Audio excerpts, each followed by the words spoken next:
Wow, everybody got excited at Comic Con as finally we're going to see a Batgirl movie. So we don't have the Batman and Robin movie with Batgirl with Alicia Silverstone. We can get that image erased from our minds forever. We'll actually have a real Batgirl in the movie.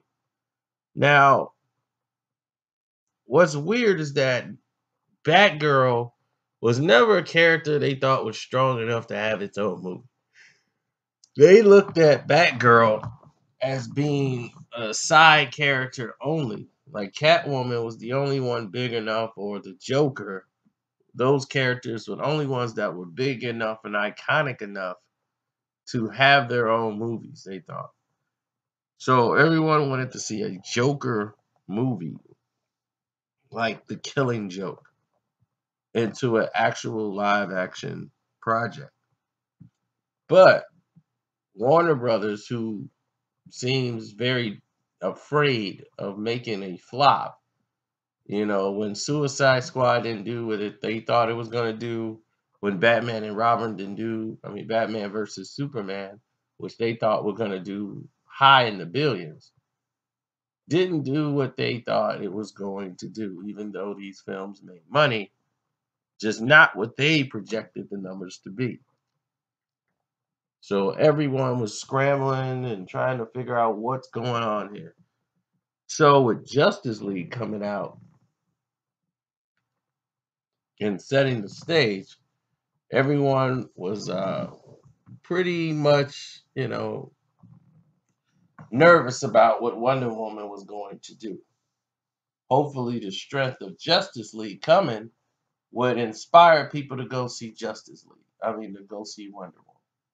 So by debuting her in the Batman versus Superman as a cameo appearance, get them ready for the Civil War that's coming.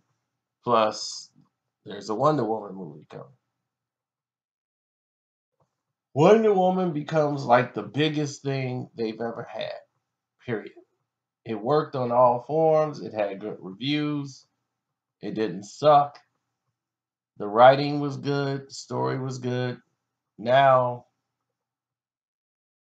you have a situation where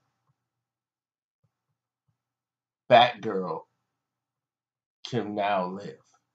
And with the addition of Josh Whedon, with his, disagreements with Marvel, and now he, successfully launched the Avengers series and all of these different things. Um, the disconnect a lot of people had with Avengers 2 was that it's too much story based and too much emotion that was in the film. Like, he's really good. Josh Whedon is very good at doing the emotional play. Meaning Josh Whedon is very known in Hollywood for his usual stick of, you know, banter and romantic dialogue that really just doesn't fit. But it works for him. So with Batgirl, they're going to bring in Robin. They didn't say Nightwing, they said Robin. Now, Robin did kiss Batgirl before. A lot of people don't understand. Before he was Nightwing, he still liked Batgirl. So they're not off base when they're doing this thing. But of course, when he becomes Nightwing, and who says he won't become Nightwing? What might lead to a Nightwing movie. And people would definitely go see a Nightwing movie if Batgirl is going to do what they think they're going to do. Everybody's playing the feminist role now.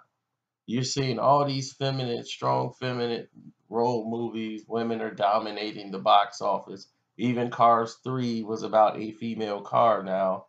It's like everything is female now, and they're going to ride this wave until the men come soaring back. But now you're seeing all these movies with female leads, and the females are soaring, and they're kicking all the butt, and the men are just, Help! And all these feminists are loving it. They're running to the box office. So as long as they keep running to the box office, they're gonna keep making them. Now, do I think it'll be successful or who would play him? The person they wanted to play Batgirl was actually that Kara girl lady that played in Suicide Squad.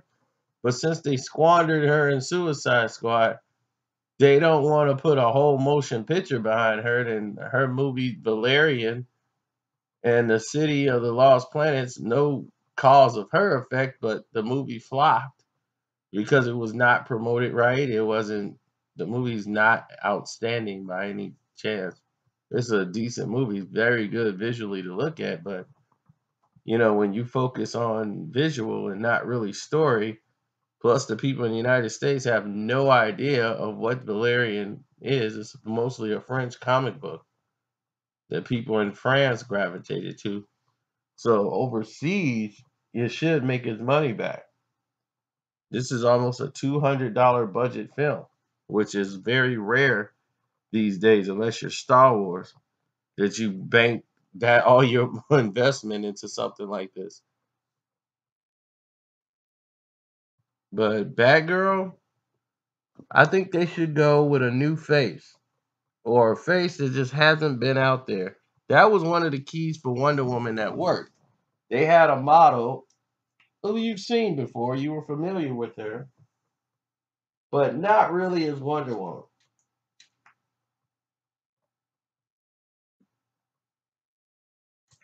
So